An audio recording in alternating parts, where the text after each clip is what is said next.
Merci, Monsieur le Président. Tout d'abord, nous souhaitons souligner l'utilité d'une telle mission qui permet à notre Assemblée de travailler spécifiquement sur un certain sujet. Et nous souhaitons également souligner, et nous l'avons déjà fait à multiples reprises, le travail considérable des agents et des services de Madame Le Boulanger. Le travail demandé et les pièces étaient souvent massives dans des délais très réduits. Nous le confirmons et c'est indiqué dans le rapport, l'offre de Domino permet une stabilité de logement qui garantit aux jeunes un même toit au-dessus de la tête, c'est vrai, mais c'est insuffisant selon nous. Je vais revenir moi aussi sur les points d'alerte que nous avions évoqués et qui ont conduit à cette mission. Sur le bâti, il y a une évolution de l'offre de logement qui est soulignée par les acteurs et comme c'est souligné, un point de vigilance persiste sur un logement en Airbnb, notamment concernant l'accès aux médicaments, mais nous sommes contents de savoir et nous notons que Domino travaille sur le sujet.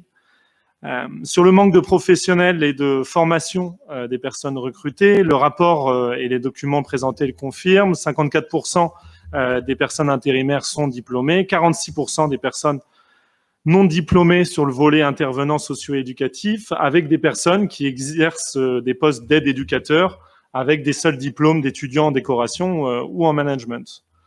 L'autre chiffre qui nous a interpellés concerne les veilleurs de nuit, qui sont, on le rappelle quand même, les garants de la sécurité affective des enfants la nuit, qui sont, la nuit étant un moment important en termes d'angoisse pour ces jeunes. Et chez ces veilleurs de nuit, selon le tableau qui a été fourni par Domino et que j'ai ici, 100% des personnes sont non qualifiés. C'est comme ça que Domino les classes dans le Je crois qu'on a indiqué qu'il n'y avait pas de qualification pour ce genre de métier, donc c'est facile à faire.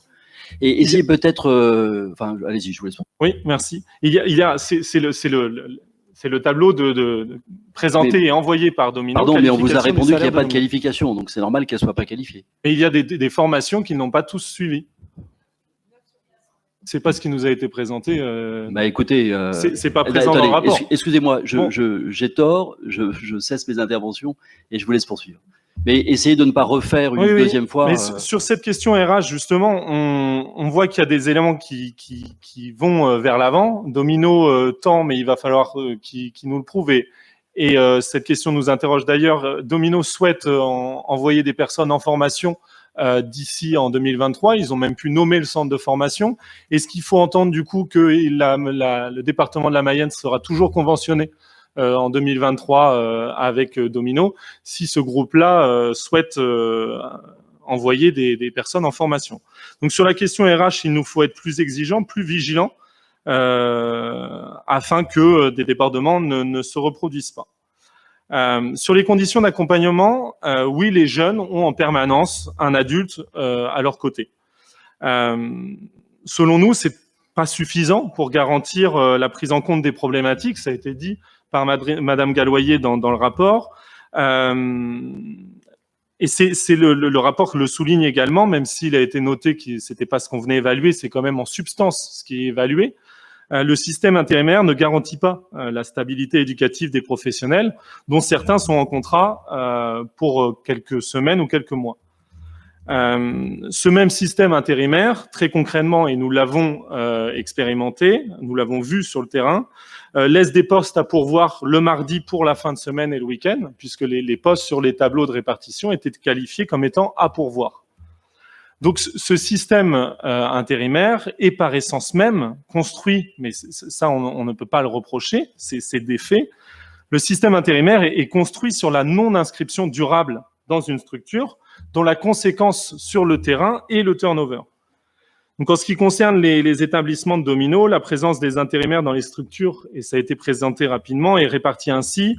10% qui sont présents pendant moins d'un mois, 32% de 1 à 3 mois, 30% de 3 à 6 mois et 28% pour 6 mois et plus. Quand on lit ces chiffres, nous considérons qu'en faisant appel à des intérimaires, l'aide sociale à l'enfant génère de l'insécurité et une instabilité affective chez les enfants placés. Nous le rappelons, l'accueil éducatif ne repose pas seulement sur le fait de garantir des murs d'accueil, c'est ce que fait Domino, Le système intérimaire va à l'encontre de la stabilité éducative nécessaire, puisque sans stabilité, il n'y a pas de confiance, et sans confiance, il y a très peu de travail éducatif possible. Enfin, et nous venons de le dire en votant contre le BS, ce rapport est censé faire le bilan d'un dispositif éphémère, alors que 900 000 € sont encore sollicités au budget supplémentaire. Et donc, nous sommes face à de l'éphémère qui dure, Monsieur le Président, et auquel il va falloir rapidement, et en écho au nouveau schéma, mettre fin. Enfin, dans ce travail avec Domino, nous regrettons l'absence de consultation des opérateurs historiques. Alors, sous couvert de l'urgence de la mise en place, vous dites que le recours s'est fait dans l'urgence, mais c'est la conséquence, lorsqu'on regarde un petit peu ce qui se passe ailleurs, c'est la conséquence d'un manque d'anticipation des problématiques déjà connues. Lorsqu'on regarde chez nos voisins, dès 2020, le département du Maine-et-Loire a initié conjointement avec l'ARS un diagnostic qui va permettre là, dès octobre 2022, l'ouverture de lieux d'accueil mixtes financés département ARS avec une prise en charge médico-sociale. La même démarche a été faite dès 2020 dans le Tarn-et-Garonne, qui débouche aujourd'hui sur des réponses innovantes.